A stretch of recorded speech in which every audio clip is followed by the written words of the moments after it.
Josué, chapitre 18. Toute l'assemblée des enfants d'Israël se réunit à Silo, et ils y placèrent la tente d'assignation. Le pays était soumis devant eux. Il restait 7 tribus des enfants d'Israël qui n'avaient pas encore reçu leur héritage. Josué dit aux enfants d'Israël, « Jusque à quand négligerez-vous de prendre possession du pays que l'Éternel, le Dieu de vos pères, vous a donné? Choisissez 3 hommes par tribu, et je les ferai partir. Ils se lèveront, parcourront le pays, traceront un plan en vue du partage, et reviendront auprès de moi. Ils le diviseront en 7 parts. Juda restera dans ses limites au midi, et la maison de Joseph restera dans ses limites au nord. Vous donc, vous tracerez un plan du pays en 7 parts, et vous me l'apporterez ici. Je jetterai pour vous le sort devant l'Éternel, notre Dieu. Mais il n'y aura point de part pour les Lévites au milieu de vous, car le sacerdoce de l'Éternel est leur héritage.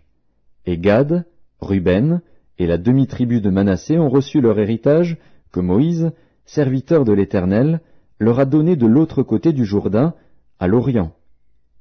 Lorsque ces hommes se levèrent et partirent pour tracer un plan du pays, Josué leur donna cet ordre.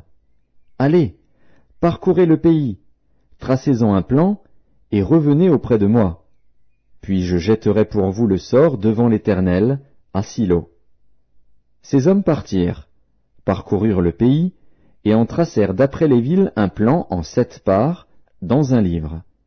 Et ils revinrent auprès de Josué dans le camp à Silo.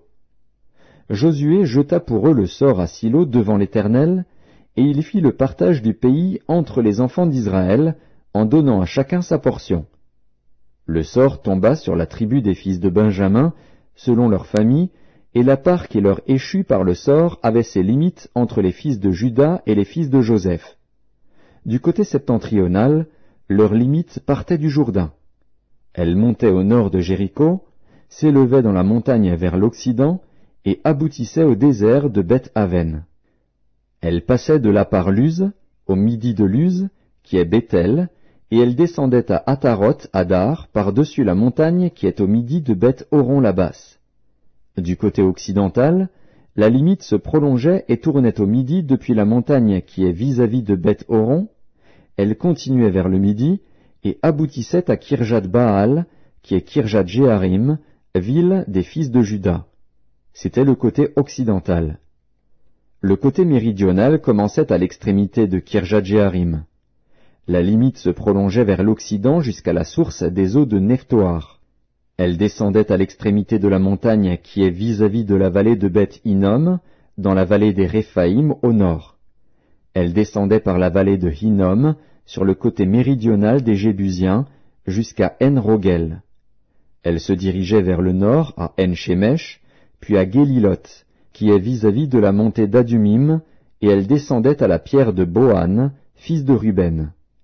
Elle passait sur le côté septentrional en face d'Araba, descendait à Araba, et continuait sur le côté septentrional de Beth-Hogla, pour aboutir à la langue septentrionale de la mer Salée, vers l'embouchure du Jourdain au midi. C'était la limite méridionale. Du côté oriental, le Jourdain formait la limite. Tel fut l'héritage des fils de Benjamin, selon leur famille, avec ses limites de tous les côtés. Les villes de la tribu des fils de Benjamin, selon leur famille, étaient Jéricho, Beth-Hogla, Émek-Kétzitz, Beth-Araba, Tsémaraïm, Béthel, Avvim, Para, Ophra, Képhar Ammonaï, Ophni et Géba. 12 villes et leurs villages. Gabaon, Rama, Béhéroth, Mitzpé, Képhira, Motsa, Rékem, Jirpil, Taréala, Tséla, Élef, Jébus, qui est Jérusalem, Gibéat et Kirjat. 14 villes et leurs villages. Tel fut l'héritage des fils de Benjamin, selon leur famille.